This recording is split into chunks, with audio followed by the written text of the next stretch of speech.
సుందరకాండ ప్రారంభమే శుభవార్తలు దేవతలకి చెప్పేటటువంటి చారణుల యొక్క ఒక్కసారి వాళ్ళ స్మరణతో ప్రారంభమవుతుంది.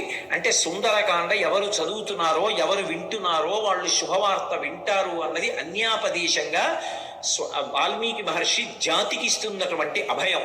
ఒక్క స్వామి హనుమ మాత్రం సముద్ర తీరంలో మిగిలిన వానరులకందరికీ దూరంగా కూర్చుని రామనామ జపం చేస్తున్నారు. ఎందుకని? ఆయనకి చిన్నతనంలో శాపం ఉంది. దేవతలందరూ ఇచ్చినటువంటి వరముల చేత విపరీతమైన బలం ఏర్పడిపోయింది. ఆ బలం ఏం చెయ్యాలో తెలియక చిన్నతనంలో మహర్షులు మడిబట్టలు ఆరేసుకుంటే వాటిని చింపేసేవారు, యజ్ఞకుండాలు కనపడితే తిరగతోసేసేవారు. ఇప్పుడు ఈ పిల్లవాడికి ఇంత బలం అనవసరం, వీడు పెద్దవాడైన తర్వాత వీడికి అవసరం వచ్చినప్పుడు గుర్తొస్తే చాలని వాళ్ళు చేపురేరం రఘుశ్రేష్ఠ నాతి క్రుద్ధాతి మన్యవ అంటారు ఉత్తరాఖండలో. వాళ్ళు ఏం కోపంతో కాదు, ఇప్పుడు ఇందుకు ఈ పిల్లాడికి ఇంత బలం అవసరం వచ్చినప్పుడు గుర్తొస్తుంది. ఈ పిల్లవాడి బలాన్ని వీడికి మళ్ళీ జ్ఞాపకం చేస్తే వీడికి జ్ఞాపకం వచ్చి శాపం పోతుంది అని శాపం ఇచ్చారు. తన బలం తనకి తెలియదు. అందుకే వాలి తరువుకొస్తున్నప్పుడు కూడా కిష్కింధకాండలో సుగ్రీవుడు పారిపోతుంటే హనుమ కూడా వెళ్ళిపోయారు తప్ప వాలికి ఎదురు తిరగలేదు. తన బలం తనకి తెలియదు. ఇప్పుడు జాంబవంతుడు హనుమ దగ్గరికి వెళ్ళారు. వెళ్ళి, నాయనా హనుమ, వానరజాతి యొక్క పరువు ప్రతిష్టలన్నీ నీ చేతుల మీద ఉన్నాయి. ఇంతటి బల సంపన్నుడవి. ఈ లోకంలో ముగ్గురున్నారు గమనవేగం ఉన్నవారు.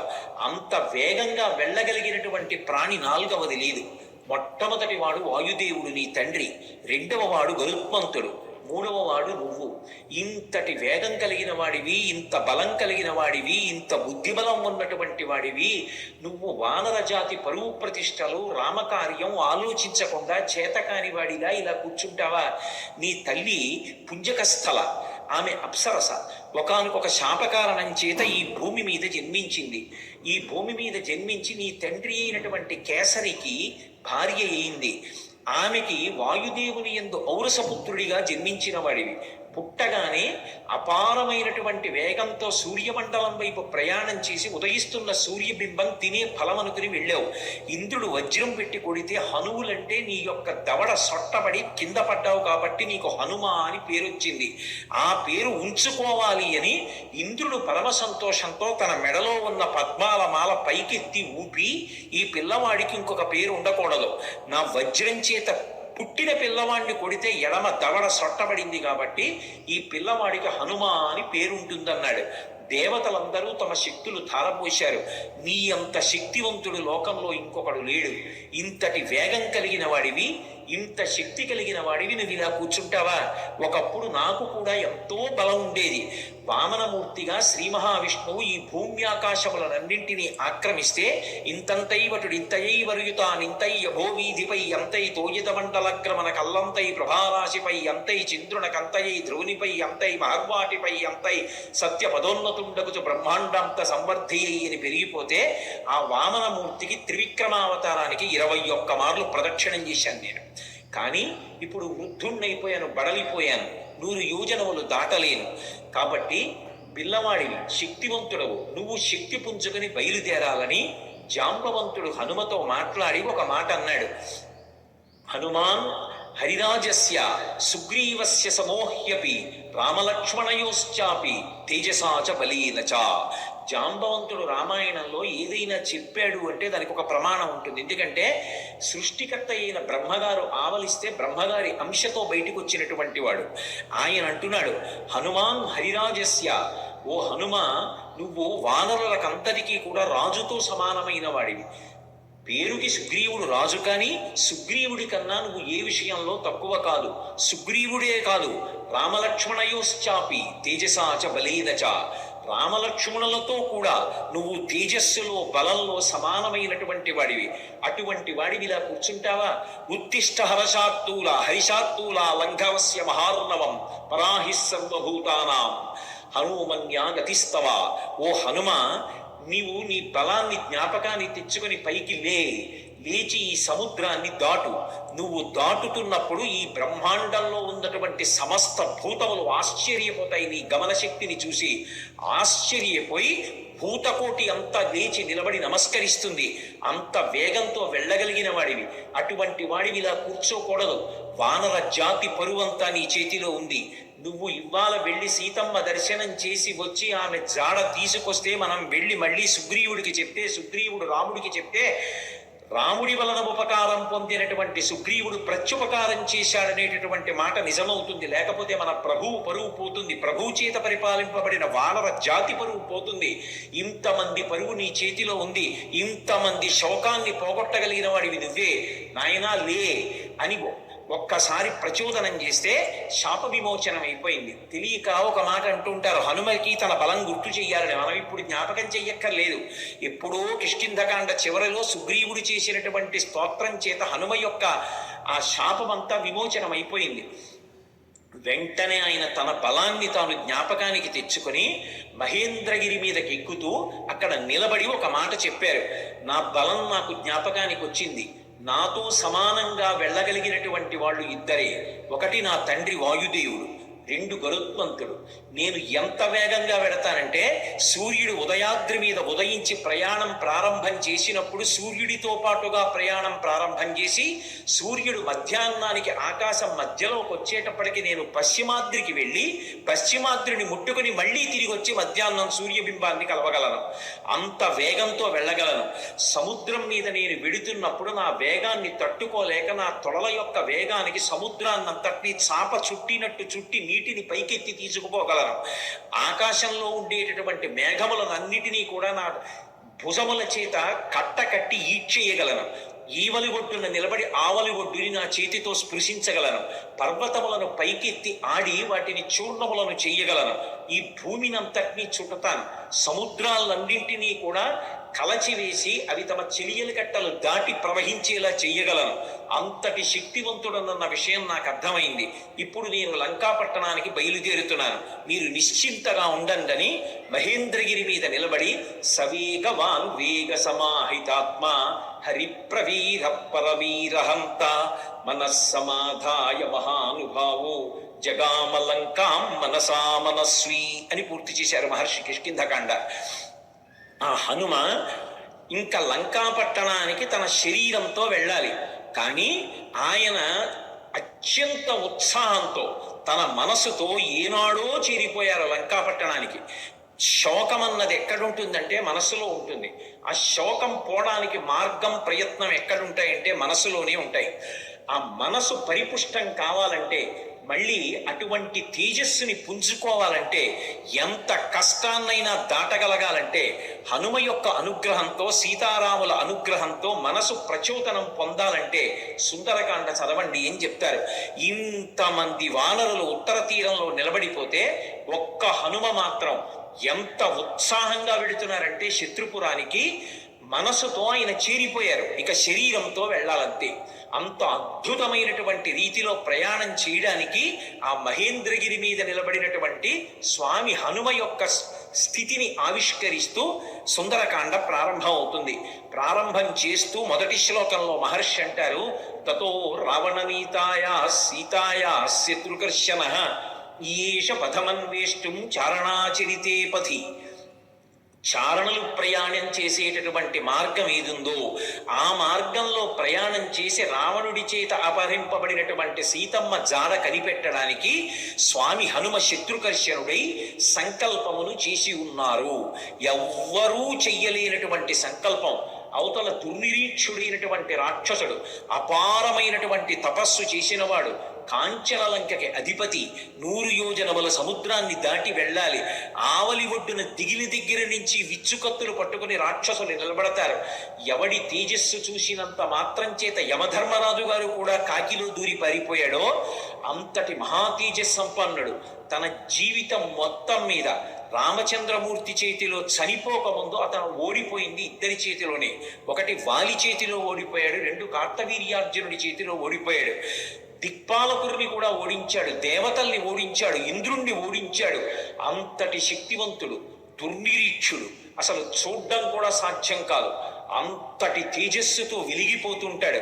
కొన్ని కోట్ల మంది రాక్షసులు నిరంతరం పరివేష్టించి ఉండి లంకాపట్టణాన్ని కాపలా కాస్తూ ఉంటారు.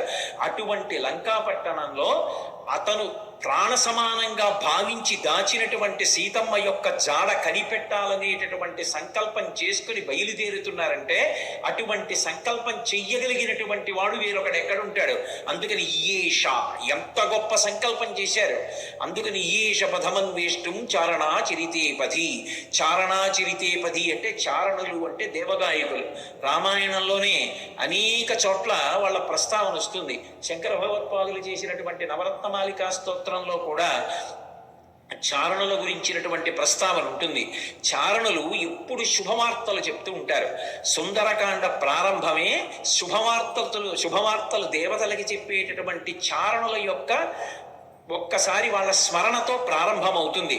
అంటే సుందరకాండ ఎవరు చదువుతున్నారో ఎవరు వింటున్నారో వాళ్ళు శుభవార్త వింటారు అన్నది అన్యాపదేశంగా వాల్మీకి మహర్షి జాతికి ఇస్తున్నటువంటి అభయం. ఆ చారణులు దేవగాయకులు. వాళ్ళు భూమికి దగ్గరగా తిరుగుతూ ఉంటారు.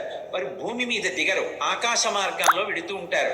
అంటే స్వామి హనుమ సముద్రం మీద కాకుండా సముద్రానికి తగలకుండా ఆకాశ మార్గంలో వెళ్ళడానికి నిర్ణయించుకున్నారు అన్నది భావన. ఇందుచేత అంతటి శక్తివంతుడు, అంతటి గమనవేగం కలిగిన వాడు, గరుత్మంతుడితో సమానమైన వాడు కాబట్టి ఆయన వెళ్ళగలరు ఆకాశంలో. కాబట్టి తతో రావణనీతాయా సీతాయా శత్రుకర్షణ ఈయేష పథమన్వేష్టం చారణా చరితేపథి. అదే శ్లోకం సంసారం అనేటటువంటి సముద్రాన్ని తరించడానికి ఎటువంటి ఉపాయములను అనుష్ఠిస్తారో అటువంటి ఉపాయములు హనుమ ద్వారా ఆవిష్కరింపబడిన కాండ కాబట్టి అదే శ్లోకాన్ని వేరొక రకంగా అన్వయమైనప్పుడు హనుమ వలన మాత్రమే మళ్ళీ అందులో ఇంకొక విషయం ఆవిష్కరింపబడుతుంది. ఆయన చారణా చరితేపథి, చారణులు వెళ్ళినటువంటి మార్గంలో వెడుతున్నారు. చరణము అన్న మాట దేనికి అన్వయం అవుతుందంటే ప్రధానంగా వేదంలో ఉండేటటువంటి మంత్రభాగాలు ఉంటాయి. వేదంలో ఉండేటటువంటి మంత్రభాగాలకి సంబంధించినటువంటి విభాగాల్ని చరణములు అని పిలుస్తారు. చారణ చరితేపథి అంటే వేదము చేత చెప్పబడినటువంటి సంప్రదాయబద్ధమైనటువంటి మార్గంలో ప్రయాణం చేసి బ్రహ్మ విద్యాస్వరూపిణి అయినటువంటి సీతమ్మ జాడ తెలుసుకోవడానికి ఒక గొప్ప ఉపాసకుడు ఉపాసన ప్రారంభం చేశాడు. అంతర్ముఖత్వాన్ని, లంక అనబడేటటువంటి ఈ శరీరం లోపలికి వెళ్ళి ఇక్కడే ఉన్నటువంటి సీతమ్మ యొక్క దర్శనానికి వెడుతున్నాడు. అలా వెడుతున్నవాడు మహాసాధకుడు, మహాపురుషుడు. ఆయన తప్ప మిగిలిన వాళ్ళు ఈ కంటితో ఎదురుగుండా ఉన్న వాటిని చూసి ఆనందపడుతుంటే, భోగం అనుభవిస్తుంటే ఆయన ఈ కన్నులు మూసి వేదము చేత చెప్పబడినటువంటి మంత్రములను ప్రమాణంగా తీసుకుని చారణా చరితేపథి ఆ వేదము చెప్పిన సంప్రదాయ పద్ధతిలో అంతర్ముఖత్వంతో లోపల ఉన్నటువంటి బ్రహ్మ విద్యాస్వరూపిణి అయినటువంటి జగన్మాత దర్శనానికి బయలుదేరుతున్నారు. ఇది చెప్పడం ఆ శ్లోకానికి ఉన్నటువంటి ఆంతరమైనటువంటి అర్థం. అందులో రావణ అన్న చోట మధ్యలో ఉన్నటువంటి వా గాయత్రీ మహామంత్రంలో ఉన్నటువంటి బీజాక్షరం. అక్కడికి వచ్చేటప్పటికి బీజాక్షరం ప్రతిపాదింపబడింది. గాయత్రీ మంత్రం ఒక్కదానికి ఒక ప్రత్యేకత. 24 అక్షరాలు బీజాక్షరాలే. 24 అక్షరాలకి ఋషులు ఉన్నారు, 24 అక్షరాలకి అధిష్టాన దైవాలు ఉన్నారు. ప్రత్యేకించి ఈ వ అన్న అక్షరాన్ని రోజు గాయత్రీ మహామంత్రంలో అంతర్భాగంగా ఎవరు జపం చేస్తారో వాళ్ళకి అజ్ఞానము తొలగిపోయి జ్ఞానము కలుగుతుంది. అంత గొప్పగా అజ్ఞానమును తొలగించగలిగినటువంటి ఒక యోగి స్వరూపయ్యి అటువంటి మార్గాన్ని మనకి ప్రచోదనం చేస్తూ ఉపాసన రహస్యములను ఆవిష్కృతమయ్యేటటువంటి రీతిలో స్వామి హనుమ లంకాపట్టణానికి బయలుదేరుతున్నారన్నది ఆ శ్లోకంలో సంకేతం. అందుకని తతో రావణనీతాయా సీతాయా శత్రుకర్షణ ఈయేష పథమన్వేష్టం చారణా చరితేపథి. శత్రుకర్షణ అంటే శత్రువులను అణచినవాడు. ఏవి శత్రువులు? కామక్రోధ లోభ మద మోహమాత్సర్యములే శత్రువులు. కానీ లోకంలో అందరికీ ఎవడి కామం వాడికి సంతోషంలా అనిపిస్తే అవి శత్రువులని భావించి వాటిని పక్కకి పెట్టి భగవద్ దర్శనం కోసమని శ్రమిస్తున్న వాడెవరున్నాడో వాడు ఉపాసకుడు. అందుచేత ఆయన శత్రుకర్షణుడు అయినటువంటి హనుమ బయలుదేరుచున్నారు. ఈ శ్లోకంలో గొప్ప విషయం ఏమిటంటే అసలు ఎప్పుడూ రామాయణం వినని వాడికి ఈ శ్లోకంతో కథ మొదలుపెట్టారనుకోండి, అందులో హనుమ పేరు లేదు. మీరు పూర్వాపరాలు చెప్తే తప్ప ఎవరు బయలుదేరుతున్నారో తెలియదు. కానీ ఈ జాతి గొప్పతనం ఏమిటంటే రామాయణం తెలియని వారు ఉండరు కాబట్టి హనుమ బయలుదేరుతున్నారు అని నేను చెప్పేసేయచ్చు. యథార్థంగా ఆలోచిస్తే అందులో ఎక్కడుంది హనుమ పేరు? ఆ ప్రారంభ శ్లోకంలో తతో రావణ నీతాయా సీతాయా శత్రుకర్షణ ఈయేష పదమన్వేష్టం చారణా చరితే పథి. ఆయన బయలుదేరుతున్నారు. ఎవరాయన? హనుమ. అంటే కిష్కింధకాండతో అన్వయం చేయి. సుందరకాండని సుందరకాండగా మొదలు పెట్టేయవద్దు. సుందరకాండ గొప్పతనం తెలియాలంటే, రామకథ బలం తెలియాలంటే, హనుమ యొక్క వైభవం తెలియాలంటే, అందరూ సంతోషాన్ని పొందడం మొదలైందని తెలియాలంటే, ఆయన ప్రయాణించేటటువంటి ఆయన శక్తి నీకు తెలియాలంటే కిష్కింధకాండతో అన్వయం చేసి సుందరకాండ మొదలుపెట్టు సుమా. అన్యాపదేశంగా మహర్షి యొక్క సంకేతం. అందుకని ఇప్పుడు స్వామి బయలుదేరడానికి సిద్ధంగా ఉన్నారు. ఆ నిలబడినటువంటి స్వామి యొక్క మూర్తిని వర్ణిస్తూ అంటారు ఆయన, దుష్కరం నిష్ప్రతిద్వంద్వం చికీర్షం కర్మవానర సముదగ్ర శిరోగ్రీవో గవాంపతిరివాబభౌ అంటారు. ఆయన తల బాగా రిక్కించి 2 చేతులు నడుం మీద పెట్టి బలాన్ని పుంజుకొని దూరంగా 100 యోజనముల సముద్రాన్ని చూస్తూ ఆ దక్షిణ దిక్కు వంక చూస్తూ నిలబడితేట ఆయన ఎలా ఉన్నారంటే ఎదురుగుండా ఒక పెద్ద ఆబోతు నిలబడిందా అన్నట్టుగా ఉన్నారట. ఆబోతు నిలబడిందా అన్నట్టుగా ఉన్నారన్న దాంట్లో ఒక సంకేతం. ఆబోతు అంటే నందీశ్వరుడు. నందీశ్వరుడు అంటే లోపల ఆనందం పొందుతూ ఉంటాడు. నంది శివాలయంలో ఎప్పుడు శివలింగాన్ని చూస్తూ ఉంటాడు. ఆయన దగ్గరికి వెళ్ళి మీరు మేళం చెయ్యండి, రోహిణీ కార్తెలో ఎండ రానివ్వండి, రోళ్ళు పగిలిపోతుండనివ్వండి, ఓరుమని వర్షం పడుతుండనివ్వండి, భక్తి ఎక్కువైపోయాయని తోక కింద దీపం పెట్టండి, అరటిపండు ముక్క తీసుకెళ్ళి ఆయన మూతికి రాసేసి గాజు ఈగల ముక్కులో దూరనివ్వండి, ఆయన తల కూడా ఇలా కదపడు. పృష్ఠభాగాన్ని ప్రపంచానికి ఇస్తాడు, దృష్టిని శివలింగం మీద పెడతాడు. దుష్కరం నిష్ప్రతిద్వందం చికీర్షం కర్మవానర సముదగ్ర శిరోగ్రీవో గవాంపతిరివాబభౌ. అసలు ఆ శ్లోకాన్ని చదవడం కష్టం. అంటే అది సామాన్యమైన విషయం కాదు సుమా, అందరూ చేయగలిగిన విషయం కాదు. కాంచనలంకలో రావణుని చేత బంధీకృత అయినటువంటి సీతమ్మ తల్లి దర్శనం చేస్తానని ధైర్యంగా సంకల్పం చేసి నిలబడగలగడమే అంత తేలికైన విషయం కాదు. అటువంటి సంకల్పం చేసినటువంటి వాడు కేవలం తాను ఆచరించవలసినటువంటి ప్రణాళిక మీద దృష్టి పెట్టి తాను 100 యోజనముల సముద్రాన్ని దాటి వెళ్ళవలసినటువంటి విషయం మీద ఆలోచిస్తున్నారు తప్ప పిరికితనం కాని, వెళ్ళగలనా అని కాని, వెళ్ళలేనా అని కాని, అసలు రెండవ ఆలోచనకి తావులేని రీతిలో శివాలయంలో నంది ఎలా ఉంటాడో అలా ఆబోతులా కొండ మీద నిలబడి ఉన్నారు. అలా ఆయన్ని చూస్తే నీటి మడుగు మధ్యలో నిలబడిన ఏనుగా అన్నట్టుగా ఉన్నారట. దుష్కరం నిష్ప్రతిద్వంద్వం చికీర్షం కర్మవానర సముదగ్ర శిరోగ్రీవో గవాంపతిరివాబభౌ అథ వైడూర్యవర్ణేషు శద్వలేషు మహాబలః ధీర సలిలకల్పేషు విచచార యథాసుఖం అంటారు మహర్షి. అథ వైఢూర్యవర్ణేషు షద్వలేషు మహాబలః. ఆకుపచ్చని రంగులో ఉన్నటువంటి మెత్తటి పచ్చిక బయళ్ళున్నాయి అక్కడ. ఆ పచ్చిక బయళ్ళ మీద స్వేచ్ఛగా ధీర పరమధైర్యంతో కూడుకున్నటువంటి వారై యథేచ్ఛగా దాని మీద కాసేపు అటు ఇటు నడిచారట. ఆయన నడుస్తున్నప్పుడు ఆయన గుండెలకి ఉరిపిడి పడి అనేకమైనటువంటి చెట్లు కూలిపోయాయి. ఆయన యొక్క పద ఘట్టనల చేత వచ్చినటువంటి శబ్దాలకి భయపడి క్రూర మృగాలన్నీ కూడా భయంతో పెద్ద రవం చేస్తున్నాయి.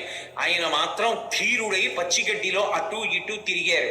అంటే లౌకికమైనటువంటి భోగములను త్రూసిరాజని శరీరం ఎంత క్లేశం పొందినా ఒకప్పుడు పాతాళలింగం దగ్గర కూర్చుని ధ్యానం చేస్తున్నటువంటి భగవాన్ రమణుల తొడల కింద తేళ్లు జెర్రిలు చేరి కరి చేస్తే నిత్తురు కారిపోయి మాంసం బయటికి వచ్చి అట్టలు కట్టినా స్పృహ లేక అన్ని భోగములను విసర్జించి కటిక చీకట్లో ముళ్ళకంపల్లో భగవద్ దర్శనాన్ని అపేక్షిస్తూ ధ్యానవనందు నిలబడిపోయినటువంటి భగవాన్ రమణుల యొక్క స్థితి ఎలా ఉంటుందో అలా సమస్త భోగములను త్రూసిరాజని శరీరం ఎంత క్లేశపడినా భగవద్ దర్శనాభిలాషి ఆ లంకాపట్టణాన్ని చేరడానికి సీతామాత దర్శనానికి ఉద్యుక్తులవుతున్నటువంటి హనుమ యొక్క ఆ తిరుగులేనటువంటి విశ్వాసమునకు ఆయన యొక్క నిర్ణయానికి ప్రతీకగా నిలబడినటువంటి ఆ బాహ్య స్థితిని ఆవిష్కరిస్తుంది శ్లోకం.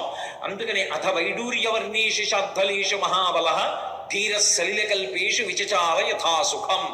ఆయన బయలుదేరడానికి సిద్ధపడి ఒక్కసారి దక్షిణ దిక్కు వంక చూశారు. స సూర్యాయ మహేంద్రాయ పవనాయ స్వయంభువే భూతేభ్యశ్చంజలిం కృత్వా చకార గమనేమతిం. ఇక బయలుదేరడానికి సిద్ధపడుతున్నారు. సిద్ధపడుతూ ఒక్క నమస్కారం చేశారు. ఇది మనకి సంప్రదాయాన్ని చెప్తుంది. లోకంలో అన్నిటికన్నా గొప్పది ఇది అంటే నమస్కారం. నమస్కారం అంటే దానికి ఒక భంగిమ ఉంది. ఒకేలా నమస్కారం పెట్టాలని లేదు. కానీ నమస్కారం ఎలా చెయ్యాలన్నది మాత్రం శాస్త్రం చెప్పింది. ఒకటి, ఇలా రెండు చేతులు కలిపి ఇలా బుద్ధిస్థానమైన తల తాటిస్తే 5 కర్మేంద్రియములు 5 జ్ఞానేంద్రియములు బుద్ధి 11ంటిని మీ పాదముల దగ్గర న్యాసం చేశాను. మీరు నన్ను పైకెత్తి నా కర్మేంద్రియములు జ్ఞానేంద్రియములు బుద్ధి కలిసి నేను ఉన్నత పదంలో నడిచేటట్టుగా నన్ను అనుగ్రహించండి అని ఎవరికి నమస్కారం చేశారో వారి మీద మీ భారం పెట్టినట్టు. నమస్కారం చెయ్యడం తేలిక, తెలిసి నమస్కారం చేయడం చాలా కష్టం. తెలిసి నమస్కారం చేసిన వాడిని అనుగ్రహించడానికి అందుకునేటటువంటి వాడికి కర్తవ్యం మరింత పెద్దది ఉంటుంది. ఏదో నమస్కారం చేయడం వేరు, నమస్కారం చేసినటువంటి వాడిని పైకెత్తిన వాడు ఎవరుంటాడో వాడి మీద కర్తవ్యం పెరిగిపోతుంది. వచ్చి పడిపోతారు. నేల మీద పడితే ప్రణిపాతం అంటారు. స్వర్ణదండం ఎలా పడిపోతుందో అలా పడిపోతారు. అలా పడిపోతే దాని అర్థం ఏమిటంటే ఎంత కింద పడిపోవచ్చో అంత కింద పడిపోయాను, ఇంకింతకన్నా కింద పడిపోవడానికి అవకాశం లేదు. మీరు క్రింద పడలేదు, కూర్చుని ఉన్నారు, నిలబడి ఉన్నారు. క్రింద పడిన నన్ను పైకెత్తండి అని అడిగినట్టు. క్రింద పడిపోయిన వాడిని ఏం చెయ్యాలి? నోటి మాటతో అయ్యో లేవండి అనాలి, లేదా భుజములు పట్టి పైకెత్తాలి. లేవండి అన్నందుకు, భుజములు పట్టి పైకెత్తినందుకు జీవితంలో కూడా అతన్ని పైకెత్తవలసిన కర్తవ్యం నమస్కారం అందుకున్న వాడి మీద ఉంటుంది. నమస్కారం పెట్టించుకోవడం, నమస్కారం అందుకోవడం అంత తేలిక కాదు. నమస్కారాలు పెట్టించుకోవడం అంత బరువైనటువంటి విషయం. అంత జాగ్రత్తగా ఉండాలి అలా నమస్కారం పెట్టేవాళ్ళు ఉంటే. అలాగే అభివాదము అంటారు. 2 చెవులు పట్టుకుని చతుస్సాగర పర్యంతంగో బ్రాహ్మణేభ్య శుభం భవతు అంటూ చెప్తారు. అది చెప్పినప్పుడు పాదాల దగ్గర పట్టుకుని చేతులు మెల్లమెల్లగా పైకి తీసి మోకాళ్ళ దగ్గర పట్టుకుని వంగి చేయి అడ్డు పెట్టుకుని అప్పుడు అభివాదం చెప్పాలి, పేరు చెప్పాలి. పేరు చెప్పారు అంటే అభివాదం చేశారు అంటారు. అలా ఎక్కడ పడితే అక్కడ ఫోన్లోనూ అభివాదాలు చేయకూడదు. అభివాదం చేశారంటే అవతల వారు ప్రశాంతంగా ఉండాలి. మీ గురించి వినడానికి వారు ప్రశాంతంగా ఉంటే అప్పుడు మాత్రమే అభివాదం చేసి చెప్పాలి తప్ప సభలోకి వస్తున్నప్పుడు, సభలో ఏదో ఇక ఉపన్యాసానికి పైకి వెళ్ళిపోయేటప్పుడు అప్పుడు వచ్చి చతుస్సాగర పర్యంతం అని అభివాదాలు మొదలు పెట్టకూడదు. అభివాదం ఎక్కడ చెయ్యాలో అక్కడే చెయ్యాలి. ఏ కారణం చేత కూడా నమస్కారం ఇలా చెయ్యక్కర్లేదు. ఇలా నమస్కారం చెయ్యమని ఏ శాస్త్రంలోనూ లేదు. అలా చెయ్యక్కర్లేదు నమస్కారం. నమస్కారం అంటే అలాగే చెయ్యాలి. నమః, నేను కాదు అని అలా చేసినటువంటి నమస్కారం ఏది ఉంటుందో ఆ నమస్కారం ఒక్కటి తెలిసి చేసినంత మాత్రం చేత జీవితంలో అందుకోవలసినటువంటి స్థితికి వెళ్ళిపోతాడు. మొట్టమొదటి సంప్రదాయంలో నమస్కారం ఎవరికి అందాలంటే గురువు గారికి అందాలి. అందుకే ఆ నమస్కారం ఎప్పుడు చేస్తారంటే నిద్రమంచం మించి లేచి లేవగానే కుడికాలు కింద పెట్టేటప్పుడు సముద్రవసనీదేవి పర్వత స్తనమండలే విష్ణుపత్ని నమస్తుభ్యం పాదాహతిం క్షమస్వమి అని భూదేవి మీద కాలు పెడుతున్నాను కాబట్టి అమ్మ దిక్కు లేక కాలు పెడుతున్నాను క్షమించమని కాలు పెట్టి నిలబడగానే నేల మీద పడిపోవాలి. అది పడక గది కానివ్వండి, ఏది కానివ్వండి, నేల మీద పడి గురువుగారి పాదాలు స్మరించాలి. గురువుగారు వచ్చి ఎదురుగుండా నిలబడ్డారని భావన చేసి గురువుగారికి నమస్కారం చేసి లేచి నిలబడాలి. అందుకని గురువు గారితో ప్రారంభం. ఏది మొదలు పెట్టండి, గురువు గారికి వందనం చేసి మొదలు పెడతారు. గురువు గారే నా చేత చేయిస్తున్నారని. మళ్ళీ అయిపోయిన తరువాత గురుమండలానికి అంతటికీ నమస్కారం. అదే మంగళాశాసన పరై మదాచార్య పురోగమై అని గురువుకి నమస్కారం చేసి పూర్తి చేస్తారు. మొట్టమొదట గురువుకి నమస్కారం చేయాలి. గురువు చేసిన ఉపకారం చెయ్యగలిగిన వాడు లోకంలో ఎవ్వరు ఉండడు. తల్లిదండ్రులు కూడా శరీరాన్ని ఇస్తారు, మళ్ళీ శరీరంలోకి రావలసిన అవసరం లేని జ్ఞానం ఇవ్వగలిగిన వాడు గురువు ఒక్కడే. అటువంటి గురువుకి నమస్కారం చెయ్యడం వినా అసలు మనం చెయ్యగలిగినది ఇంకొకటి ఉండదు. ఎందుకంటే గురువుకి ఈశ్వరుడు తప్ప ఇంకేం అక్కర్లేదు. అటువంటి గురువుకి మీరు ఏం పట్టుకొచ్చిస్తారు? అంతటా నిండిపోయినటువంటి మనసు కలిగినటువంటి గురువుకి పంచల చాపు నీయగలిగిన సాలెవాడు ఈ భూమి మీద పుట్టలేదు.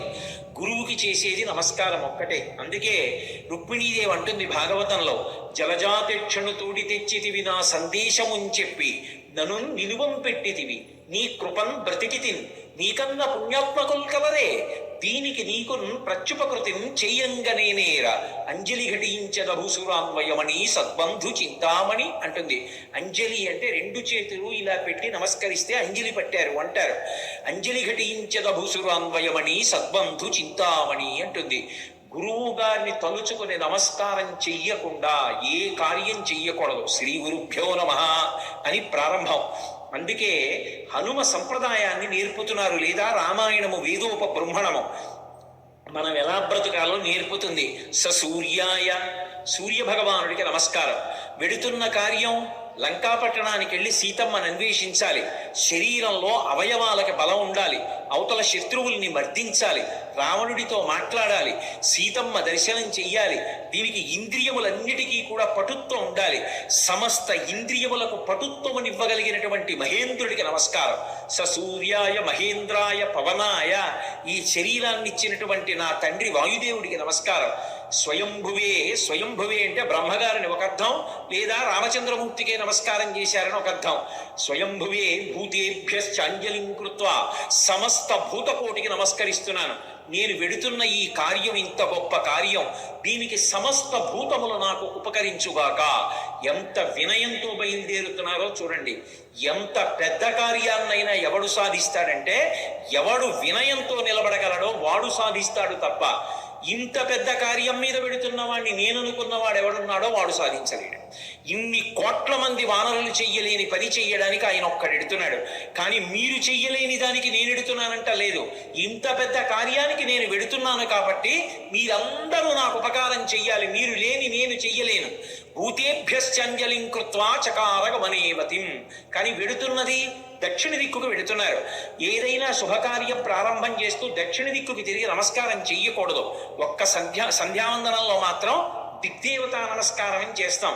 చేసినప్పుడు 4 దిక్కులకి పైకి కిందకి కూడా నమస్కారం చేస్తాం. ఉత్తప్పుడు ఎప్పుడూ కూడా దక్షిణ దిక్కుకి తిరిగి నమస్కారం చేయకూడదు. అలా చేస్తే అది పితృలోకాధిపతి అయినటువంటి యమధర్మరాజు గారికి అందుతుంది. అందుకని దక్షిణ దిక్కుకి నమస్కారం చెయ్యరు. కాబట్టి దక్షిణానికి చెయ్యకూడదు. కాబట్టి సంప్రదాయంలో తేజస్సు పెరగాలి అంటే తూర్పు దిక్కుకి తిరిగి నమస్కారం చెయ్యాలి. అంజలిం ప్రాముఖ కుర్వన్ పవనాయాత్మయోనయే తతో హి బహుదే గంతుం దక్షిణో దక్షిణాం దిశం. దక్షిణ దిక్కుకు వెళ్ళడానికి తన శరీర బలాన్నంతటినీ కూడా పుంజుకుని శరీరాన్ని పెద్దదిగా పెంచే ముందు ఒక్కసారి తూర్పుకి తిరిగారు. దక్షిణానికి ప్రయాణం. కానీ తూర్పుకి తిరిగి అంజలి ఘటించారు సూర్యనారాయణమూర్తికి. అంజలి ఘటించి తన తండ్రి అయినటువంటి వాయుదేవుడికి ఇంకొక మారు నమస్కారం చేశారు. శరీరాన్ని ఇచ్చినటువంటి తండ్రి అంటే శంకరాయచ మయస్కరాయచ అంటుంది. పరమశివుడు ఇంట్లో తిరిగితే కరచరాదులతో అదే తండ్రి. అటువంటి తండ్రి రూపంలోనే పరమేశ్వరుడు తిరుగుతూ ఉంటాడు అని. అటువంటి తండ్రికి వేరొక్క పర్యాయం నమస్కారం చేశారు. అంజలిం ప్రముఖ కుర్వన్ పవనాయత్మయోనయే తతో హి భౌతే గంతుం దక్షిణో దక్షిణాం దిశం. ఇప్పుడు ఇక బయలుదేరాలి. పెద్ద శరీరాన్ని పర్వతంలా పెంచారు. పెంచి ఇక బయలుదేరడానికి సిద్ధపడుతూ సచచాలాచలశ్చాపి ముహూర్తం కపిపీడిత తరుణాం పుష్పితాగ్రాణాం సర్వం పుష్పమశాతయత్ గిరిణా పీడ్యమానాని సర్వచః గుహావిష్టాని భూతాని వినేదుర్వికృతైశ్వరైః తాస్తథా సవిషైర్దష్టా కుపితైస్తైర్మహాశిలాః జజ్వల పావకో దీప్తా బిబిదుశ్చ సహస్రధా యాని ఔషధజాలాని తస్మిన్ జాతాని పర్వతే విషఘ్నాన్యపి నాగానాం నశేకుష్యమితుం విషం అన్నారు మహర్షి. ఎంత అద్భుతంగా వర్ణించారో. పర్వతాకారుడై నిలబడి ఆ మహేంద్ర పర్వతాన్ని తన 2 పాదముల చేత గట్టిగా పీడించారు. ఆ తొక్కి పట్టేటప్పటికి గుహలన్నీ కూడా మూసుకుపోయాయి. ఆ మూసుకుపోయే ముందు ఆ పర్వతం కదిలింది. కదిలి చెట్లకున్నటువంటి పువ్వులన్నీ రాలిపోయాయి. ఆ రాలిపోయినటువంటి పువ్వులన్నీ ఆయన ఒంటి మీద మహేంద్రగిరి మీద పడ్డాయి. ఇది మహేంద్రగిరి పుష్పాల కొండ అనిపించింది. ఆయన ఒళ్ళంతా పువ్వులు. ఇంకొంచెం నొక్కారు. గుహావిష్టాని భూతాని వినేదుర్వికృతైశ్వరై. అందులో పెద్ద పులులు, సింహాలు, రకరకాలైన క్రూర జంతువులు ఉన్నాయి. ఆ గుహల్లో పడుకున్నాయి. ఎప్పుడైతే గుహ నొక్కుకుపోతోందో అవి బయటికి పారిపోదామని లేచి బయటికి వస్తున్నాయి. నడుం దాకా బయటికి వచ్చేటప్పటికి గుహ నొక్కుకుపోయింది. సగం శరీరం లోపలుండిపోయింది, సగం శరీరం బయట ఉండిపోయింది. అప్పటి వరకు ప్రశాంతంగా ఉన్నటువంటి మహేంద్రగిరి ఒక్కసారి క్రూర మృగాల యొక్క పెద్ద పెద్ద అరుపులతో కొండంతా నిండిపోయింది. ఉత్తర క్షణం ఆశ్చర్యపోయారు, ఏమైంది ఈ కొండకి? ఈ కొండ బద్దలైపోతోందా? ఎవరైనా రాక్షసులు వచ్చి దీన్ని భేదిస్తున్నారా అని. అంత పెద్ద అరుపులతో నిండిపోయింది. ఇంకా గట్టిగా నొక్కేటప్పటికీ శాస్త్రదాస విషైస్దష్టా కుపితైస్తైర్మహాశిలా, అందులో పెద్ద పెద్ద నాగుపాములు కలుగుల్లో పడుకుని ఉన్నాయి. విషాలతో కూడుకున్నటువంటి సర్పములు, అనేకమైన సర్పములు ఉన్నాయి. ఇందాక గుహలు నొక్కున్నాయి, ఇప్పుడు చిన్న చిన్న కన్నాలు కలుగులు కూడా నొక్కుకుపోతున్నాయి. పర్వతం తొక్కేస్తుంటే ఆ కలుగుల్లో ఉన్నటువంటి పావులన్నీ బయటికి బుస్ అని పైకొచ్చాయి. సగం పైకొచ్చేటప్పటికే ఆ కలుగు నొక్కుకుపోయింది. నడుం దగ్గర నుంచి లోపలకు ఉండిపోయింది, మిగిలింది పైకి ఉండిపోయింది. వాటికి విశేషమైన ఆగ్రహం వచ్చి పడగలు విప్పాయి. ఆ పడగలు విప్పేటప్పటికి నల్లటి స్వస్తికాకారాలు కనపడుతున్నాయి.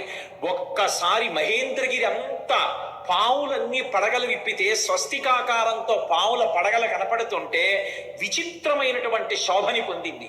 ఆ పడిపోతున్నప్పుడు బంగారు శిలలు, వెండి శిలలు కిందకు పడిపోతుంటే అవి ఉరుసుకున్నప్పుడు కొండంతా ఎక్కడ చూసినా బంగారు గీతలు, వెండి గీతలు, పచ్చగా తెల్లగా గీతలు పడిపోయింది. ఈ బయటికి వచ్చేసినటువంటి పావులు ఇవన్నీ ఎంతసేపట్లో? నేను వర్ణించినంతసేపు పట్టదు, ఒక్క క్షణకాలంలో బయటికి వచ్చినటువంటి పాములు తమ పడగలు విప్పి ఆ బాధ తట్టుకోలేక పక్కన ఉన్నటువంటి శిలల్ని కాటువేశాయి. వాటి విషం వచ్చి శిలలకి తగిలేటప్పటికీ ఆ శిలల్లోంచి అగ్నిహోత్రం పుట్టి ఒక్క క్షణంలో మహేంద్రగిరి అంతా కూడా అగ్నిహోత్రంలో తగలబడిపోతోంది. అక్కడ అనేకమైనటువంటి ఓషధులు ఉన్నాయి. యాని ఔషధజాలాని తస్మిన్ జాతాని పర్వతే విషఘ్నాన్యపి నాగానాం నశేకుష్యమితుం విషం. ఆ ఓషధులు పాముల యొక్క విషాన్ని పోగొట్టగలవు, కానీ అంత గొప్ప కాట్లు వేస్తే పుట్టినటువంటి విషంలోని అగ్నిహోత్రాన్ని అక్కడ ఉన్నటువంటి పాములేవి కూడా, అక్కడ ఉన్నటువంటి ఓషధులు ఏవి కూడా ఆర్పలేకపోయాయి. పొగ్గున మంటలు మండిపోతున్నాయి. ఒక పక్క గుహల్లో సగం శరీరాలు ఉండిపోయాయి. ఈ పాములు, క్రూర జంతువులు ఈ వేడి ఎక్కడ లేని అరుపులు అరుస్తున్నాయి. అలా అరుస్తున్నటువంటి సమయంలో అక్కడ విద్యాధరులు, గంధర్వులు మొదలైనటువంటి వాళ్ళు బంగారు పాత్రలు తెచ్చుకుని అందులో మద్యం పోసుకుని మంచి మంచి మాంసాలు తెచ్చుకుని తింటూ ఎద్దుల యొక్క తోళ్లు భూమి మీద పరుచుకుని తమ కాంతలతో కలిసి కూర్చుని మాంసం తింటూ మద్యం సేవిస్తున్నారు. అకస్మాత్తుగా కొండ కదిలిపోయింది. దర్శయంతో మహావిద్యాం విద్యాధర మహర్షయ సహితాస్తస్తురాకాశే వీక్షాంచ కృష్ణ పర్వతం. దర్శయంతో మహావిద్యాం అంటారు మహర్షి. విద్యాధరులు, గంధర్వులు తమ యొక్క మహావిద్యని ప్రదర్శించారు. ఏమిటా మహావిద్య అంటే కొండంతా కదిలిపోయి పావులన్నీ పైకి లేచి క్రూర మృగాలు అరిచి చెట్లన్నీ అకస్మాత్తుగా పువ్వులు కురిసేసి పెద్ద పెద్ద అరుపులు అరిచి అగ్నిహోత్రం పుట్టేసింది. బంగారు పాత్రలు వదిలేశారు, మద్యం వదిలేశారు, ఆహారం వదిలేశారు, ఎద్దుల తోళ్లు వదిలేశారు. భార్యల్ని మాత్రం చంకలో పట్టుకుని అకస్మాత్తుగా ఆకాశంలోకి ఎగిరిపోయి ఆధారం లేకుండా వాళ్ళు ఆకాశంలో నిలబడ్డారు. నిలబడి కాలిపోతున్నటువంటి మహేంద్రగిరిని చూశారు. చూసి ఆశ్చర్యపోయి వీక్షాంచ కృష్ణ పర్వతం, ఏమి ఈ కొండ బద్దలైపోతుందా? ఏమి ఎవరూ కనపట్టలేదు, ఏమైంది ఈ కొండకు? అసలు ఏం జరిగి అకస్మాత్తుగా మహేంద్రగిరి ఇలా అయిపోతోందని తెల్లబోయారు. వాళ్ళలా తెల్లబోతుండగా మహర్షులు, దేవగాయకులైనటువంటి చారణులు మొదలైనటువంటి దేవతల సంఘాలుగా నిలబడి చెప్పుకుంటున్నారు. ఏష పర్వత సంకాచో హనుమాన్ మారుతత్మజ తితీష్యతి మహావేగ సముద్రం మకరాలయం. వసళ్లతో కూడుకున్నటువంటి, రాక్షసులతో కూడుకున్నటువంటి 100 యోజనముల లవణ సముద్రాన్ని తాను దాటి వెళ్ళి వానర జాతి పరువు ప్రతిష్ఠలు నిలబెట్టి సీతమ్మ జాడ తెలుసుకుని రామచంద్రమూర్తికి నివేదించడానికి పర్వత శరీరుడైనటువంటి స్వామి హనుమ పరాక్రమాన్ని పుంజుకుని దీన్ని లంఘించడానికి సిద్ధపడుతున్నారు. ఆశ్చర్యం, ఎవరి కోసం ఇంత కష్టపడుతున్నారు? రామార్థం వానరార్థం చికీర్షం కర్మదుష్కరం సముద్రస్య పరంపారం దుష్ప్రాపం ప్రాప్తుమిచ్చతి. రాముడి కోసం, వానరుల కోసం స్వార్థత్యాగం చేసి తాను ఇంత క్లేశపడుతూ ఈ సముద్రాన్ని దాటడానికి అదిగదిగో స్వామి హనుమ బయలుదేరుతున్నారని ఆ విద్యాధరులందరూ లేచి నిలబడి ఆయనకి నమస్కరించి స్తోత్రం చేస్తున్నారు. ఇక బయలుదేరడానికి సిద్ధపడ్డారు. ఒక్కసారి తన బలాన్నంతటి పుంజుకున్నారు. ఒంటి మీద ఉన్నటువంటి వెంట్రుకలన్నీ నిక్కపొడుచుకున్నాయి. చెవులు రిక్కించారు. కళ్ళు రెండు దృష్టి నిలబెట్టి 100 యోజనముల సముద్రం వైపు చూశారు. సచిచాలాచలశ్చాపి ముహూర్తం కపిపీడిత అని దురివీచ సరోమాణి చకంపే చాచలోపమః బాహూసం స్తంభయామాస మహాపరిగ సన్నిభౌ సపాదజ కపి కట్యాం చరణం సంచుకూచ. ఆయన వెంటనే ఆ ఒంటి మీద వెంట్రుకలు నిక్కపొడుచుకుని ఉన్నాయి. ఆ తోక ఒక్కసారి ఇలా పైకెత్తారు. గరుత్మంతుడు సముద్రం మీద వెడుతూ పావుని తన్నుకుపోతున్నప్పుడు ఎలా ఉంటుందో అలా ఉన్నటువంటి తోకని ఝుళిపించి నేలకేసి కొట్టారు. కొట్టి ఆ 2 చేతులు పైకెత్తి ఇలా పరిగలు బిగించినట్టు బిగించారు. మహాపరిగ సన్నిభౌ సపాదచ కపి కట్యాం చరణం సంచుకూచ. కాళ్ళు వంచారు. మోకాళ్ళు కొద్దిగా కిందకి ఉంచారు. నడుం సన్నం చేశారు. హృదయాన్ని బాగా విశాలం చేశారు. మార్గమాలోకయం దూరాదుర్ధం ప్రణిహితేక్షణ రురోధ హృదయే ప్రాణాన్ ఆకాశం అవలోకయన్. ప్రాణవాయువుని లోపల బంధించారు. దృష్టి బాగా నిలబెట్టారు. చెవులు రిక్కించారు. ఇక ఎగరడానికి సిద్ధపడుతున్నారు. పాదములతో తొక్కి పెట్టి ఉంచారు. మోకాళ్ళు వంగి ఉన్నాయి. నడుం సన్నగా ఉంది. తొడలలోకి శక్తినంతటినీ పుంజుకున్నారు. ఇక ఎగరబోతూ కిందకి చూశారు. చిన్న చిన్న రూపాలతో కొన్ని లక్షల వానరములు స్వామికి నమస్కారం చేస్తూ శుభం కలగాలని, వానర జాతి పరువు నిలబడాలని స్తోత్రం చేస్తున్నాయి.